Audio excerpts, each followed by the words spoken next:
गिरगांव में मुंबई मराठी साहित्य संघ इस नाम की साहित्य और नाट्य क्षेत्र में काम करने वाली बहुत बड़ी संस्था है। 80 साल पुरानी उसका इतिहास बहुत वैभवशाली है। उसने ये संस्था ने महाराष्ट्र में एक बहुत बड़ा कल्चरल और लिटरेरी माइलस्टोन तैयार किया है। तो ये ऐसी जो बड़ी संस्था है साहित्य क्षेत्र की, इसका भी एक चुनाव है। 5 साल के बाद चुनाव होता रहता है। तो ये पंचवार्षिक चुनाव की प्रक्रिया शुरू हो गई है। आज की हमने जो ये प्रेस कॉन्फ्रेंस ली है, उसका उद्देश्य ऐसा है कि ये चुनाव प्रक्रिया 3 सितंबर को पूरी होने वाली थी, लेकिन 3 सितंबर को पूरी नहीं हो पाई क्योंकि लोगों को, जो मतदाता है, जो सदस्य है, उनके घर तक मत पत्रिकाएं, बैलेट पेपर पहुंचे ही नहीं। तो हमने ही, हमारा भालेराव विचार मंच नाम का जो पैनल है, हमने ये जो निवडणूक के अधिकारी है, निर्वाचन अधिकारी है, उनके पास हमने अर्जी की थी कि अगर लोगों के पास मतपत्रिका नहीं जा रही तो आप एक्सटेंड करो।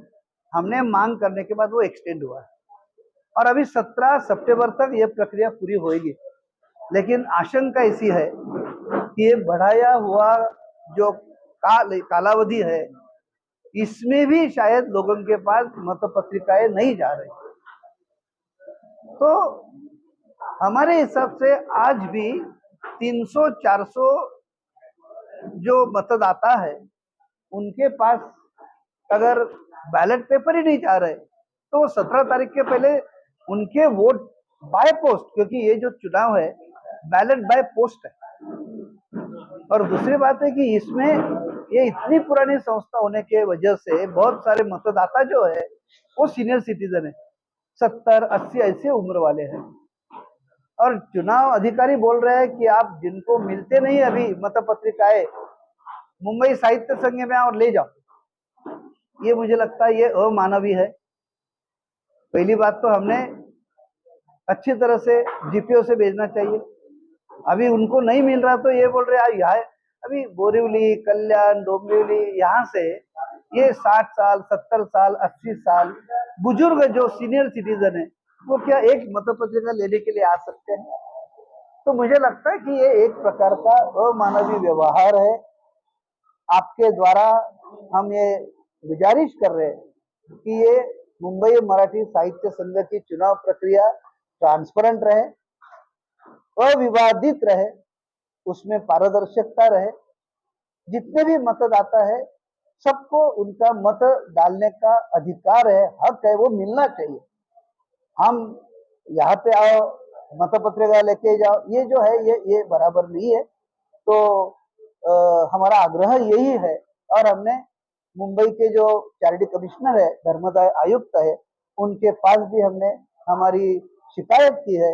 ये शिकायत करने के बाद वहाँ पे धर्मदाय आयुक्त ने निरीक्षक, ऑब्जर्वर की वहाँ पे योजना बनाई है। वो वहाँ पे आते हैं और अभी ऑब्जर्वर के निरीक्षण में ही ये सब प्रक्रिया वहाँ पे हो रही है।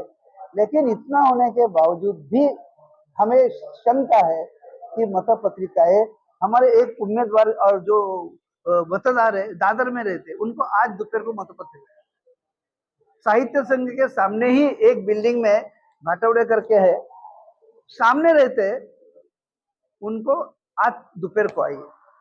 तो एक गली का डिस्टेंस है, वहां पे भी अगर मतपत्रिका नहीं पहुंच रही तो 400-500 जो बाहर रहने वाले, उनका क्या कर रहे? मैं फर्जी मतदार ऐसे नहीं बोल सकता हूँ।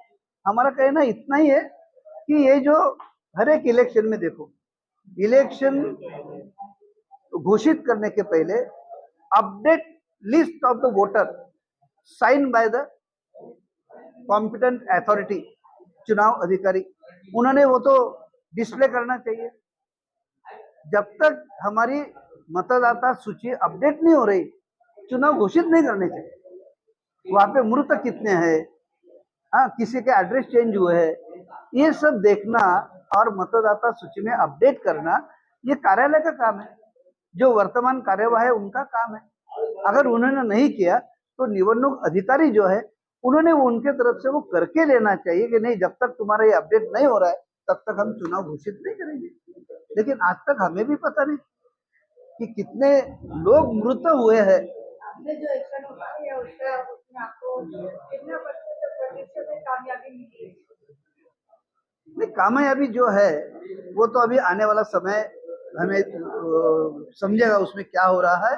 लेकिन हमें ऐसा विश्वास है कि हमारे पत्रकार महोदय के द्वारा, समाज माध्यम के द्वारा, हमारा एक ही कहना है कि मुंबई साहित्य संघ का जो कॉन्स्टिट्यूशन है, कॉन्स्टिट्यूशन में जो प्रोसेस है वो प्रोसेस फॉलो करो। वो प्रोसेस के अलावा खुद के मन के कुछ नियम है वो उसमें मत डालो।